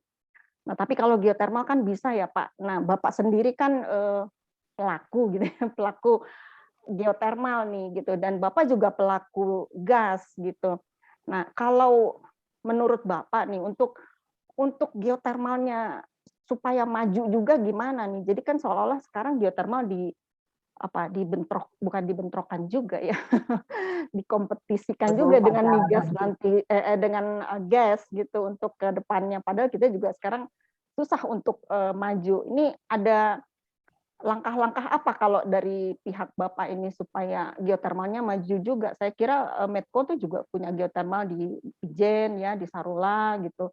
Tapi kok rasanya menurut saya berharap Medco lebih banyak sih geotermalnya gitu. Gimana Pak kalau tentang listrik dari gas atau listrik dari geotermal ini lebih mudah mana dalam sisi bisnisnya Pak? Itu mungkin jadi bertanya saya Mas Kam sekarang. Jadi curhat. Gitu. Oke. Baik. Silakan Pak Helmi. Jadi begini, Bu Nini, terima kasih ya komentarnya. Geotermal ini kalau menurut saya ya ini salah satu keunikan yang dimiliki oleh Pulau Jawa sama Sumatera sebagai demand listrik yang terbesar di Indonesia. Dan kita harus bersyukur kita punya geotermal di dua pulau itu yang gunungnya banyak sekali. Di Sarula kita baru develop 300, tapi potensinya di situ bisa lebih dari 1000 itu. Ya. Begitu juga di Pulau Jawa. Ijen mungkin hari ini sekitar 110, tapi saya yakin gunung-gunung sekitarnya semua bisa ngasilin lebih dari 100 mega itu. Saya tuh pernah sampai satu hari bilang di salah satu acara konvensi geotermal itu, kalau di Pulau Jawa satu hari mimpi saya, kalau di Belanda kereta apinya semua pakai windmill, maka di Pulau Jawa satu hari semua kereta cepatnya pakai geotermal. Karena itu, walaupun hari ini mendevelop per megawatt sampai $5 juta, tapi once dia di-develop, ya, steam-nya itu cuma tinggal drilling untuk maintain pressure aja, ya. Dan tentunya ada maintenance setelah itu. Tapi menurut saya kuncinya ada dua supaya itu bisa jadi sangat menarik. Pertama, struktur tarif. Kedua, financing. Struktur tarif, saya ini sampai udah hampir berbusa nih. 10 tahun terakhir bicara sama pemerintah, coba lebih kreatif kalau bikin tarif buat geotermal ini. Renewable ini kan investasi di depannya besar, tapi once dia on stream, jalan, maintenance-nya jauh lebih murah ke depannya. Karena itulah, bikinlah tarif yang di depannya agak tinggi dulu, supaya investor happy, capital recovery-nya kembali, once dia kembali, dia bisa turunkan itu tarif ke level yang sangat rendah. Jadi bisa stage tarif. Itu nomor satu. Nomor dua, untuk renewable energy ini sekarang begitu banyak yang namanya green fund. Ya.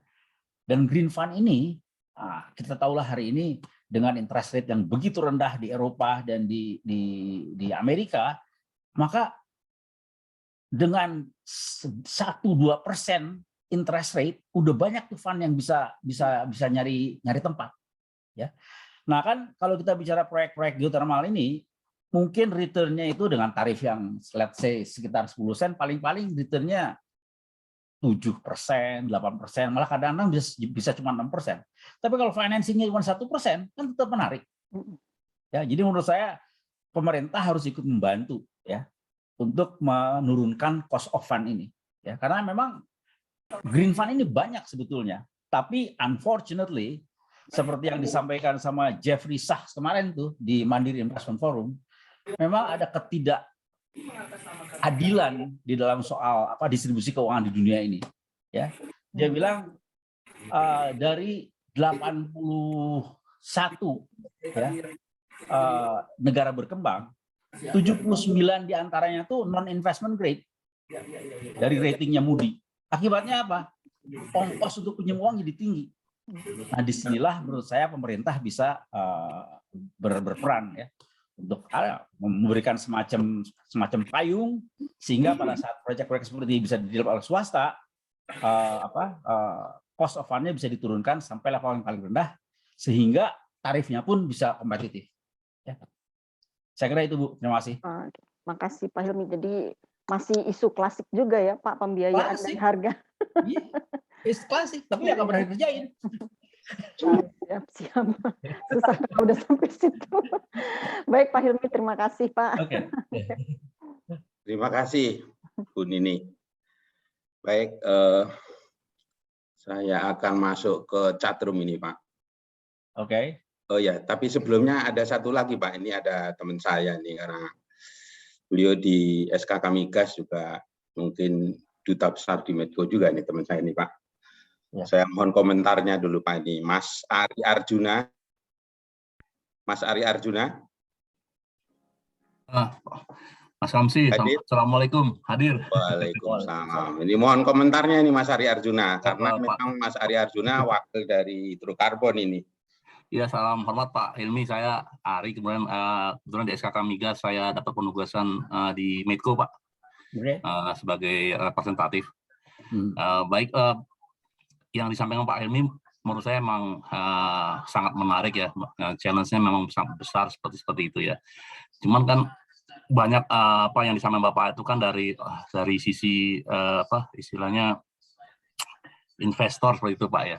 Jadi saya kadang-kadang sering berpikir Pak ya, artinya dalam konteks peningkatan produksi ya, peningkatan produksi itu kan kalau kita lihat trennya di US itu ya, untuk konvensional itu laporan-laporan kayak di IAE dan lain-lain itu tidak menunjukkan peningkatan signifikan ya. Yang besar itu dari migas non konvensional, dalam hal ini shale oil, tight oil, shale gas seperti itu ya. Nah, menurut Bapak itu ya, itu kira-kira langkah-langkah apa sih yang harus kita kerjakan supaya investor itu tertarik untuk melakukan kegiatan tersebut ya? Karena kalau tadi Pak Nanang bicara eksplorasi itu kan risknya besar Pak ya. Jadi kalau kita bicara masalah non konvensional itu risknya kecil, memang ekstraksinya besar, biaya ekstraksinya. Tapi kalau barangnya ada ya, nggak usah jauh-jauh, mungkin di Medco sendiri kita kan bisa lihat di Iliran tuh ada oil mine dan lain-lain seperti itu. Kemudian itu pertanyaan saya yang pertama Pak ya, jadi bagaimana supaya kita bisa mengikuti, jadi follower lah ya untuk tren yang sudah dicapai di US seperti itu. Yang kedua, tadi Bapak menyinggung masalah carbon capture ya, itu menurut saya juga satu hal yang menarik, karena sekarang semua financing memang ada tadi yang Bapak sampaikan, ada green financing yang memang hanya memberikan interest yang menarik, tapi beberapa case yang saya tahu itu justru sebaliknya Pak ya, banyak sekali requirement yang memang diberikan dalam konteks financing terkait dengan green energy Pak ya. Energi transisi itu sebenarnya kan memperbanyak requirement yang bisa berpotensi meningkatkan cost gitu. Kira-kira kalau seperti kayak gitu bagaimana kita bisa survive ya gitu kira-kira untuk karena semua jadi marginal gitu Pak, kira-kira itu. Itu pertanyaan saya Pak. Terima kasih Pak Hilmi, mungkin mohon izin. Silakan Pak Hilmi. Saya kira it's very good point dari Mas Ari ini ya, terutama urusan unkonvensional ya. Ini sebetulnya areanya Mas Nanang ini. Kemarin kita kan ke Amerika tuh, ikut World Petroleum Congress sama Pak Menteri, sama Ketua SKK, sama Pertamina. One of the misi yang menurut saya berhasil dicapai di kunjungan itu adalah mempelajari bagaimana perusahaan-perusahaan besar di Amerika bisa menghasilkan hampir 4 juta barrel minyak per hari dari shale oil. Ya. Dan menurut saya potensinya di sini ada, terutama di Sumatera. Ya. Tuh banyak sekali menurut saya shale yang karakteristiknya seperti itu. Tapi memang kita harus pinjam mata mereka. Ya, jadi saya kira betul yang dilakukan oleh ESDM dan teman-teman di Pertamina dan SKK. Kita undang mereka datang ke Indonesia, lihat formasinya, bagaimana infrastrukturnya bisa di-develop, bagaimana teknik drilling dan frackingnya, kita ikuti aja. Kita harus jadi smart follower, kita nggak usah R&D lagi lah, ikuti aja yang mereka udah lakukan di sana. Tapi memang triknya, sekali lagi, cost untuk unconventional oil ini nggak murah. Ya, itu bisa 40 sampai 50, mungkin juga sampai $60 per barrel. Jadi kalau pakai sistem PSC yang sekarang, yang konvensional, ya lupain aja deh. Ya, saya tuh dari sejak masih Mas Purnomo dulu jadi menteri, saya udah bilang, Mas, kalau mau attract unconventional oil di Indonesia dan unconventional gas di Indonesia, kita harus membuat fiscal term yang jauh lebih menarik dari mereka. Di Australia ini udah ada LNG dari CBM. Kenapa? Mereka pakai tax royalty, di mana royaltinya tuh hanya 4%. Setelah itu mereka hanya bayar pajak kalau udah untung 30% dari corporate tax. Ya. Jadi kalau itu mau diadu sama PSC ya nggak bisa. Ya, orang harus milih nih ngerjain shale oil di Bakken Shale di Amerika atau di Permian Basin di Texas, lalu datang ke Sumatera yang belum jelas informasinya, fiscal term-nya belum ada yang menarik, nggak akan ada yang datang. Ya, jadi kita harus proaktif menurut saya dan pemerintah udah lakukan itu sekarang. Ya mungkin Mas Anang bisa share dengan kita itu. Kemarin itu saya lihat Pak Arifin Tasrif, Ibu Mike dan Pak Dwi udah datang ke Exxon, ke IOG, bicara dengan mereka dan mudah-mudahan ada follow up yang proaktif lah. Karena menurut saya itu salah satu potensi yang harus dikejar untuk bisa menambah produksi minyak di Indonesia. Ya. Kalau tentang CCS ya tadi saya sudah sampaikan lah, itu memang it's a developing technology. Sekali lagi Medco is not in the position untuk melakukan R&D, tapi kita cuma mau jadi smart follower aja deh. Kalau udah orang lain udah berhasil ekonomis ya saya ikut itu aja deh. Terima kasih. Ya, mungkin bisa menanggapi sedikit ya Pak Mas Kasih ya. Silakan. Ya, jadi saya ingat dulu kan Medco melakukan merintis untuk pemboran di rambutan ya Pak Helmi ya. Yeah. Dan itu menjadi istilahnya euforia yang membuat banyak investor untuk tertarik gitu ya. Jadi banyak sekali BKWK CBM waktu itu. Nah, terkait tadi yang Pak Helmi sampaikan itu ada tindak lanjut dari kunjungan tersebut dengan IOG itu akhir tahun ini kita akan melakukan pemboran 2 sumur vertikal Pak di Rokan. Yeah. Mudah-mudahan itu juga bisa membawa semangat untuk para investor ya Pak ya. Dan terkait dengan fiskal kita sedang bergerak nih Pak. Jadi kemarin sudah ada FGD Desember, mudah-mudahan nanti ke depannya bisa cepat kita wujudkan gitu Pak. Jangan lama-lama Pak Ari, Pak Nanang. Ya. Kalau pemerintah serius mau mencapai itu yang namanya 1 juta barrel dan 12 BCF, itu terms baru yang atraktif itu harus datang tahun ini at the latest, dan harus kompetitif, harus lebih bagus dari Vietnam, dari Thailand, dari Malaysia. Then it will make a difference. Silakan Pak Nanang. Siap Mas. Saya kira kita udah on the right track ya dengan IOG, semuanya administrasi sudah. Tadi sampaikan Mas Ari akan ada pemboran yang memang targetnya untuk unconventional ya di PHR Rokan. Mudah-mudahan itu merupakan turning point kita lah untuk masuk betul-betul serius ya. Termasuk kita memperbaiki fiscal term ya. Pak Menteri mintanya cuci gudang aja lah gitu. Udah kita nggak usah jual mahal gitu kira-kira. Terima kasih Mas Hilmi. Terima kasih Pak Nanang, Mas Ari. Cuci gudang itu kata kuncinya, itu bagus sekali untuk ke depan itu Pak Nanang. Semoga industri ini ke depan membuat Indonesia lebih baik. Baik, saya lanjutkan di chatroom. Saya akan membacakan 3 pertanyaan pertama di chatroom, Pak Helmi. Tetapi sebelumnya saya juga ingin membuka kesempatan bagi para bila ingin bertanya langsung, silahkan raise hand. Nanti akan saya panggil yang raise hand pertama. Kira-kira jadi mungkin ada 6 pertanyaan gitu untuk pertama ini gitu. Baik, pertanyaan pertama di chatroom ini datang dari Mas Hasiahaan. Pak Helmi, seberapa besar prospek dan share dari baterai mobil listrik untuk opsi EBT? Terima kasih. Ini share nih maksudnya, saya belum begitu jelas nih. Silakan Pak Helmi kalau ini. Saya terus terang bukan ahli baterai ya.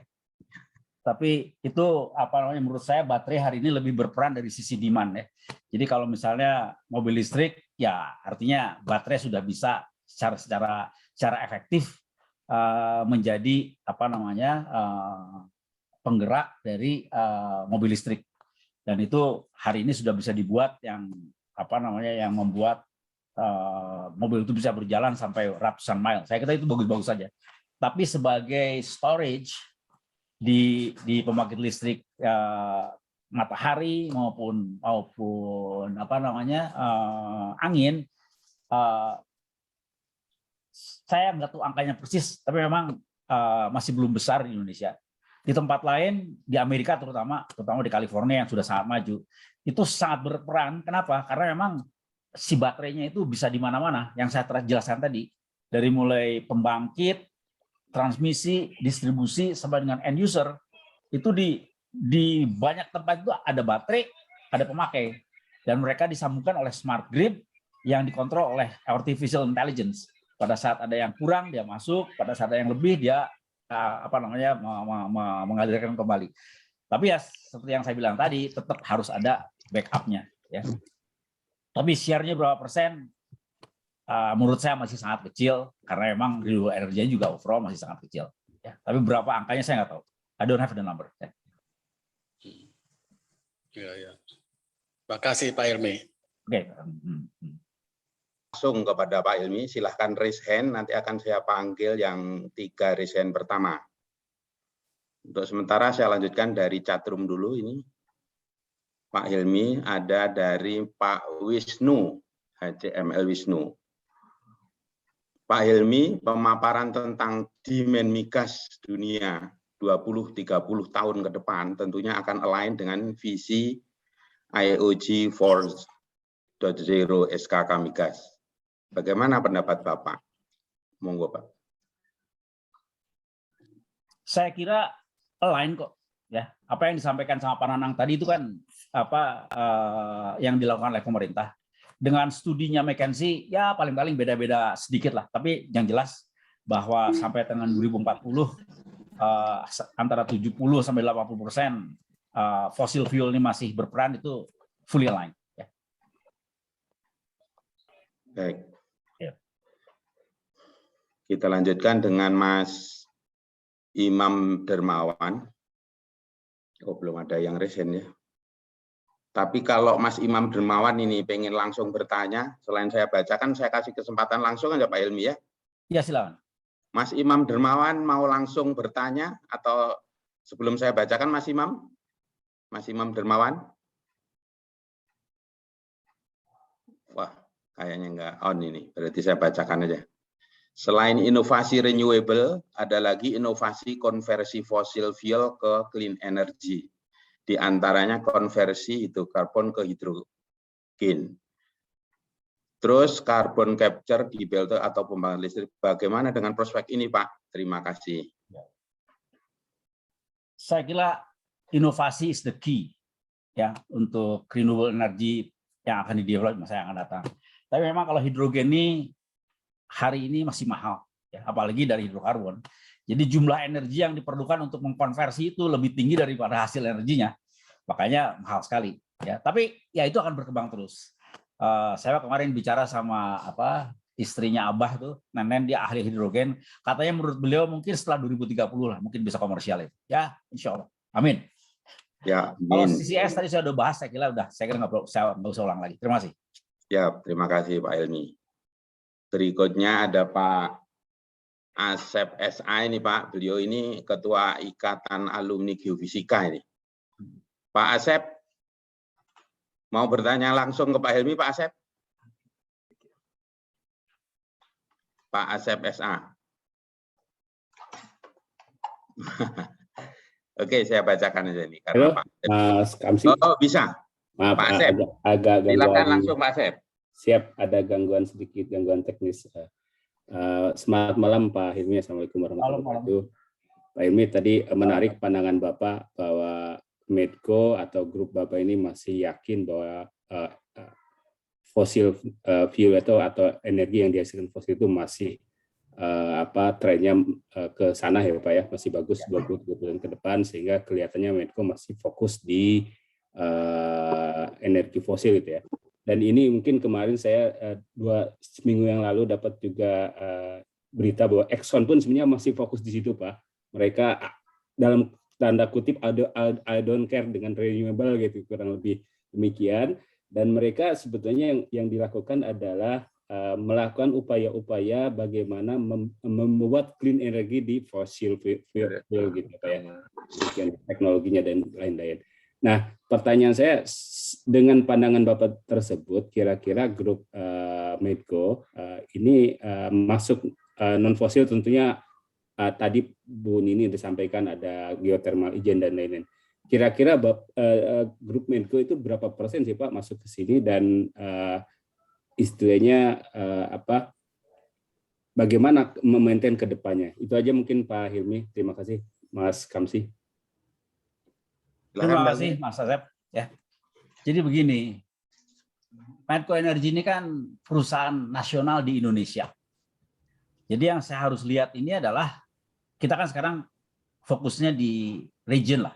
Kita beroperasi terutama, walaupun kita ada di Timur Tengah, tapi yang utama operasi kita di Indonesia dan di ASEAN.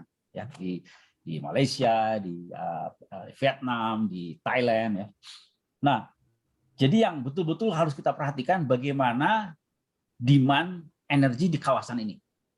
Dan saya kira kita harus ikut membantu pemerintah menyediakan energi yang tadi saya bilang, reliable dan affordable. Nah, hari ini kita masih perlu banyak minyak dan gas.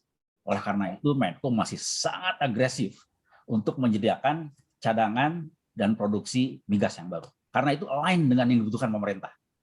Dan kebetulan harga komoditas pun lagi bagus, jadi it is all good for our business gitu kan. Nah, jadi clear itu. Tapi having said that, kita pun melihat jangka panjang. Itulah sebabnya Medco Energy meng-create Medco Power. Medco Power ini akan menjadi platform untuk menghasilkan energi kita di masa yang akan datang. Karena suka atau tidak suka, elektrifikasi akan menjadi salah satu key bagaimana cara perusahaan energi menyampaikan ke customer. Semuanya nanti berupa listrik. Udah nggak akan ada lagi tuh kompor-kompor yang non listrik. Satu saat mungkin LPG juga udah nggak ada lagi karena semua kompor sudah pakai listrik. Pertama, dia lebih reliable dan sumbernya bisa dari mana aja. Ya, oleh karena itulah kita menjadikan Medco Power ini sebagai platform untuk membangun energi yang baru dan terbarukan. Nah, hari ini Medco Power itu fokusnya di situ. Ya, kita hanya fokus di gas karena dia diperlukan untuk transisi, lalu renewable yang lainnya, geothermal, dan solar hari ini ya. Angin kita belum ya, jadi kita sekarang baru gas, hidro, dan geothermal dan solar. Solar ini mungkin hari ini sih kita yang akan on stream nih 26 megawatt nih, kira-kira 2 minggu lagi akan on stream di Sumbawa. Lalu kita baru menandatangani 50 megawatt di Bali. Dan kita mudah-mudahan akan mulai yang agak besar nanti 670 megawatt di Pulau Bulan. Ya, jadi we are going in a big way. Ya, dan saya kira semua perusahaan energi di dunia, walaupun mereka masih fokus di oil and gas, tetapi mereka sudah mulai masuk ke renewable. Kalau kita lihat hampir seluruh research yang paling advance ya untuk renewable ini adanya di perusahaan minyak. Apakah itu Exxon, Shell, Chevron, mereka mengembangkan jet fuel yang green, mereka mengembangkan hidrogen, semuanya itu di perusahaan minyak adanya, yang paling advance itu. Karena mereka memang punya dana untuk itu dan punya kemampuan R&D yang cukup mumpuni untuk bisa melakukan itu semua. Ya. Jadi saya kira nggak betul kalau dikatakan Exxon don't care, no, they do care. Ya. Tapi mereka ya tentunya dengan cara mereka lah melakukannya. Ya. Terima kasih. Baik, makasih Pak Hilmi. Ya. Terima kasih Mas Asa. Baik, kita lanjutkan ini Pak, ada geofisis kita ini di Rokan ini, di Caltech ini, ex Caltech ya, Mas R. Junipa. Mau langsung bertanya atau siapa saja? Mas R. Junipa masih aktif? Mas R. Junipa.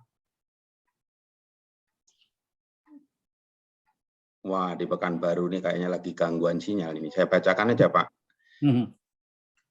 Pak Hilmi, apakah benar memang ada rencana Medco juga akan ikut investasi di WK Rokan karena portofolio WK Rokan yang cukup besar? Gitu Pak Hilmi. Ini agak di luar konteks tapi gila. Itu sih mungkin aja. Artinya Medco sama Pertamina kan kita banyak kerjasama lah. Bahwa nanti kita akan bekerja sama lagi dengan Pertamina dimanapun itu mungkin aja. Ya. Jadi itu mungkin jawaban saya gitu aja deh. Terima kasih. Ya, terima kasih Pak Helmi. Ini ada satu nih Pak yang raise hand ini akan saya utamakan yang raise hand ini. Mas Frank Sinartio. Oke. Mas Frank Sinartio, silahkan. Terima kasih Pak Konsadi. Minta maaf nih, saya bukan alumni GIA, nggak apa-apa kan nanya? Oh siap, untuk umum ini Mas. Silahkan. Ya, Pak Hilmi, Mas Hilmi, ini apa? Dari dulu pertama saya belajar elektro itu, selalu disebut ada 3 challenging dari energi itu. Yang pertama adalah storage-nya sama transmission-nya. Terus energi yang terbarukan itu yang paling sering dibuat problem karena intermittent. Ya. Dari 3 itu, yang mana yang kira-kira yang paling bisa cepat kita ini atau paling atau ditanya apa yang saya bertanya, Medco itu sudah invest di sudah research di mana aja nih? Masih apa yang paling dari 3 challenge itu yang paling penting? Terus Mas Hilmi dari tadi nggak pernah bicara ini hydrothermal energy. Gimana menurut? Apa maksudnya bikin bendungan hydro power plant? Ya itu 2 pertanyaan itu aja. Makasih. Oke. Baik, silakan Pak Helmi. Saya kira kalau intermittency ya itulah yang saya bilang tadi. Kita harus solve itu dengan storage. Tapi memang storage itu unfortunately masih mahal. Ya, jadi on paper it looks good. Tapi when it comes to install sekarang, oke lah tadi misalnya yang di Cirata itu bisa 5 sen. Tapi nggak pakai baterai. Kalau pakai baterai mungkin tambah 10 sen itu. Jadi 15 sen. Jadi nggak kompetitif dia. Ya, makanya hal-hal seperti ini mudah-mudahan teknologi akan berkembang terus sehingga satu saat teknologi baterai akan menjadi sangat murah. Dan at that time masalah intermittency ini bisa di-solve. Ya. Kalau soal tadi urusan apa ya? Geothermal ya? Transmission energy. Oh iya, Medco invest di mana aja? Look, Medco ini belum cukup besar untuk bisa masuk di R&D. So we are not doing any research di lapangan, enggak. What we do adalah mengikuti teknologi yang berkembang yang relevan dengan bisnis kita. Misalnya tadi CCS, pengembangan hidrogen, lalu teknologi-teknologi yang berhubungan dengan unconventional oil misalnya. Itu semua kita ikuti. Ya, once dia sudah mencapai titik di mana dia commercially attractive, lalu kita ikut. Tapi research sendiri kita nggak kerjakan. We cannot afford to do that. We are not big enough for that. Ya, terima kasih. Kalau ini, terima kasih Mas Helmi. Kalau yang hydroelectric power, menurut pendapat kalau hidro kan gini, hidro ini lokasinya kan kita nggak bisa bawa-bawa itu hidro itu. Ya, makanya saya lihat sih sekarang ada satu yang menurut saya bagus sekali yang dikerjakan pemerintah itu ya. Itu yang katanya bisa sampai 10.000 megawatt di Kalimantan Utara itu ya. Lalu mereka akan membuat kawasan industri di mana akan banyak sekali industriawan-industriawan yang menginginkan green energy, membangun industrinya di situ.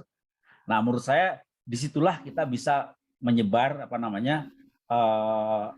hydropower ya, yang green skala besar tetapi captive ya. Karena kalau kita bangun di Kalimantan Utara kan demand-nya di Jawa ada susah tuh ya. Jadi mungkin begitu caranya untuk mengembangkan green energy yang base-nya hydro besar dengan cara mengundang industrinya datang ke sana ya. Bukan misalnya pakai transmisi ke Jawa, agak kejauhan kalau itu. Ya, makasih Mas Pak Hilmi. Terima kasih Pak Kasniadi. Terima kasih Mas Frank.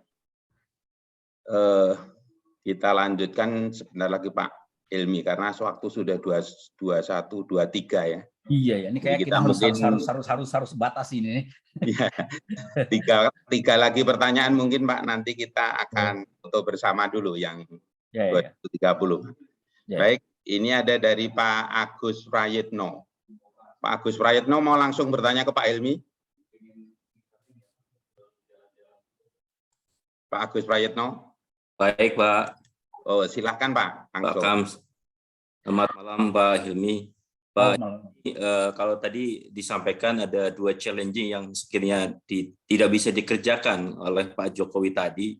Kira-kira terobosan apa yang diusulkan oleh Pak Hilmi ini untuk 20, 30, 50 tahun ke depan sebagai breakthrough-nya Pak untuk masukan kepada pemerintah Pak. Terima kasih Pak. Memang nggak gampang Mas ya. Ini jangankan kita, even India aja kayaknya udah nyerah tuh.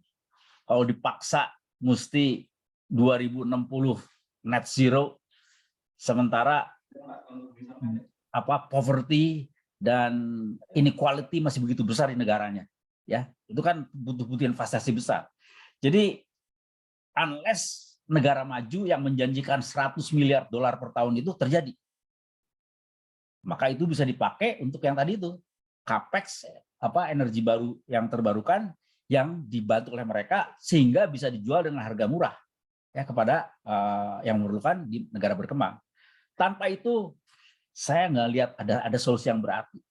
Makanya Pak Jokowi kan is very clear, unless yang $100 miliar yang dijanjikan itu terjadi, then business as usual.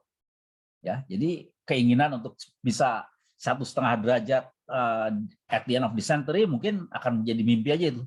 Ya, tapi menurut saya manusia bumi ini mempunyai kemampuan adaptasi yang sangat tinggi. Ya. Jadi saya sih as a company, as a nation, kita tetap berusaha untuk berbisnis dengan cara yang paling friendly dengan lingkungan. Tapi at the same time kita juga harus realistik ya.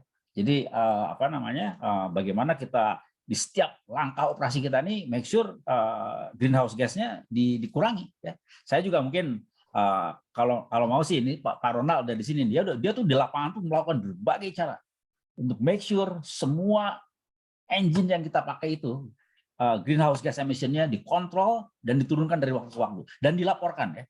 As a TBK company kita harus melakukan itu ya. Tapi kalau Anda mau usulan konkret ke pemerintah, kalau pemerintah nggak bisa ngeluarin subsidi atau naikin tarif, wow, that is a very challenging question.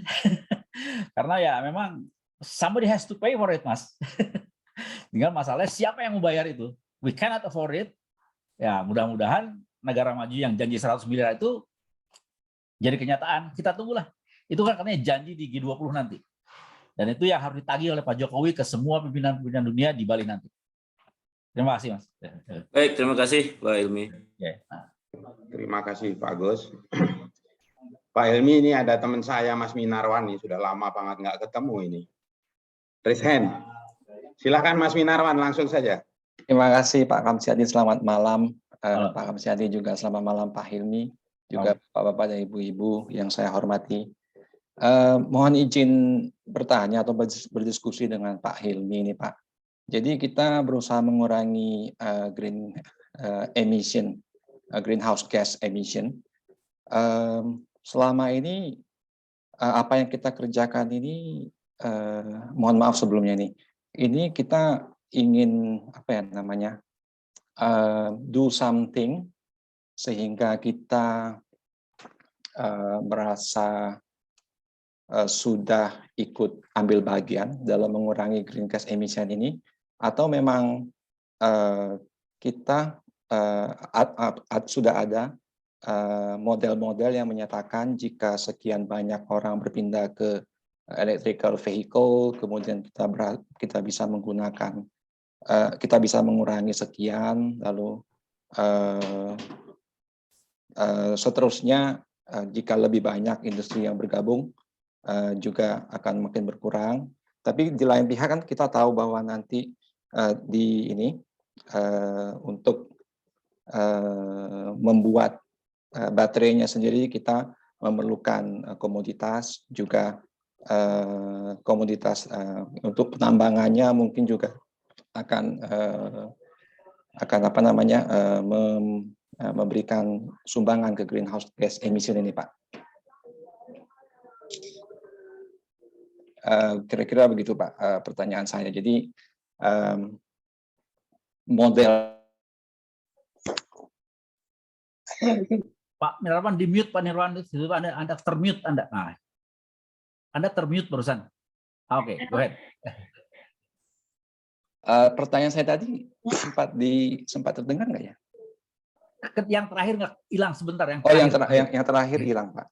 Jadi ya pertanyaan saya tadi, selama ini yang sudah kita lakukan ini apakah memang sudah dimodelkan bahwa akan mengurangi greenhouse gas emission, atau sebenarnya kita cuman ikut andil, mungkin kita do something karena kita peduli, kita kemudian merasa, tentu saja kita merasa kita sudah ambil bagian, tapi angka-angkanya itu mungkin sudah tercapai atau belum gitu, Pak? Menurut saya ya, hari ini kita banyak lihat angka ya. Salah satu yang paling agresif itu adalah RUPTL-nya PLN. Ya, karena disitulah menggambarkan bagaimana PLN akan switch dari fosil menuju renewable dalam waktu yang menurut saya agak aggressively cepat. Menurut saya, I'm sorry to say, itu hari ini masih wishful thinking. Ya. Karena cost yang harus dikeluarkan itu besar sekali. Dan yang seperti saya bilang, hari ini I don't think I mean the government is in a position untuk bisa mengeluarkan uang sebesar itu. Ya. Jadi, tapi begini, bukannya artinya kita nggak concern ya, we all do concern. Kita ingin menuju ke situ. Kita tahu tujuannya. Tapi hari ini belum ada milestone konkret yang kita bisa develop dari tahun ke tahun untuk mencapai itu. Ya. Kita cuma bisa mengatakan we are doing our best. Arahnya ke sini, arahnya ke sini, arahnya ke sini. Tapi kalau itu diproyeksikan, ya seperti yang saya studi Wood Mackenzie tadi, we are not going to be there. Ya. Kita fosil masih tetap di 2040 itu masih akan di atas 70%. Ya. Ya, baik Pak. Terima kasih Pak. Baik, terima kasih Mas Minarwan. Bapak, Ibu, rekan semua, karena waktunya memang sudah jam 21.30 seperti yang kita rencanakan, kita akan mengakhiri dulu sesi 1, sesinya Pak Hilmi ini. Jadi kita akan foto bersama dulu. Bila Pak Hilmi masih ada waktu longgar dan masih berkenan, nanti bisa melanjutkan diskusi, tetapi silahkan Pak Hilmi sampai jam berapanya, karena Zoom akan kita buka sampai jam 11, jam setengah 12, ya Pak Hilmi. Kayaknya saya harus segera pergi nih karena ada acara ya. aja. Baik Pak. Baik, kita akan foto bersama sekarang. Ya. Bapak Ibu mohon menghidupkan, mengaktifkan videonya karena kita akan abadikan. Silahkan Mas Bari. Slide pertama, cheese.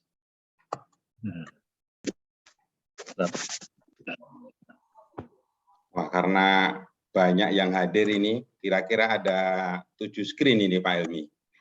Oke. Mohon bersabar. Oke. Screen pertama baru. Screen kedua. Yes.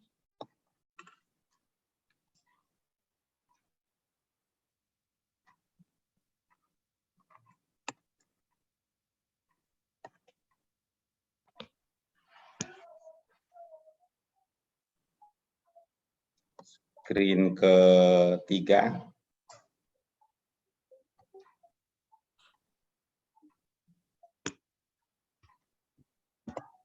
Yes. Tahan dulu Bapak, Ibu. Mohon sabar. Masuk ke screen keempat.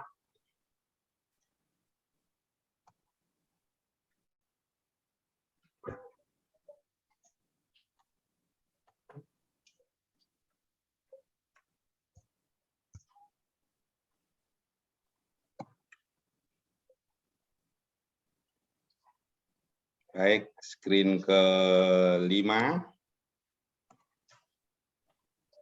Tetap tersenyum Bapak Ibu.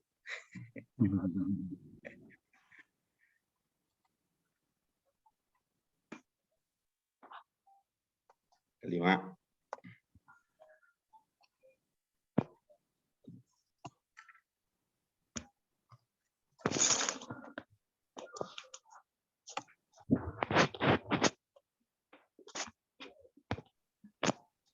Screen ke-6. Itu lagi, yang terakhir nanti screen ke-7. Oh, sudah selesai. Screen ke-6 saja. Baik, terima kasih Bapak Ibu atas kesabarannya. Pak Hilmi, sebelum season 1 ini kita tutup, mohon untuk closing statement-nya Pak Hilmi. Mungkin silakan. Dari saya sih, saya senang sekali diundang ke forum ini. Ternyata banyak pesertanya. Jadi manjangin silaturahmi lah. Menurut saya hari-hari ini sangat penting. So, terima kasih atas kehadiran Bapak dan Ibu sekalian. Kalau buat masa depan, saya kira kita juga share visi yang sama lah. Kita make sure apapun yang kita kerjakan di bisnis kita, di tugas kita, kita minimize lah greenhouse gas emission ini dengan cara kita masing-masing. Tapi at the same time, karena kita semua banyak yang di bisnis energi, jangan lupa kita di Indonesia ini dan Asia, we still need a reliable, affordable energy yang kita harus ikut bantu untuk sediakan supaya pertumbuhan ekonomi kita ini tetap terjaga karena kita masih banyak poverty dan inequality yang harus dikerjakan oleh negara ini. Itu aja dari saya. Terima kasih. Assalamualaikum warahmatullahi wabarakatuh. Waalaikumsalam. Waalaikumsalam warahmatullahi wabarakatuh. Terima kasih Terima kasih Pak Pak Hilmi atas waktunya untuk sharing di Dermaga 90. Terima kasih Pak. Semoga kedepannya Sehat selalu Pak Hilmi. Sama-sama Pak. Bisa lanjut. Terima kasih Pak Hilmi. Terima kasih Pak. Rekamannya akan kita matikan sekarang. Bagi rekan-rekan yang ingin melanjutkan diskusi di antara kita, silakan.